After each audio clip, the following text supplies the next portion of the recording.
at detailed ako sa basura. It means itong basura, ito yung box ng pera na pinag-uusapan natin sa kasalukuyan. Mr. Gutesa, mag-stick ka lang sa binabasa mo. Huwag ka nang nag-a-adlib. Kung ano yung nandito, basahin mo lang. Yes, Your Honor.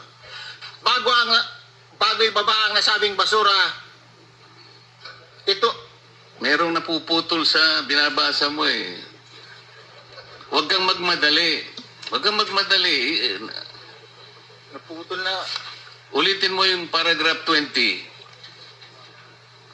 wala na ako na, hindi ko makita na putol na siya.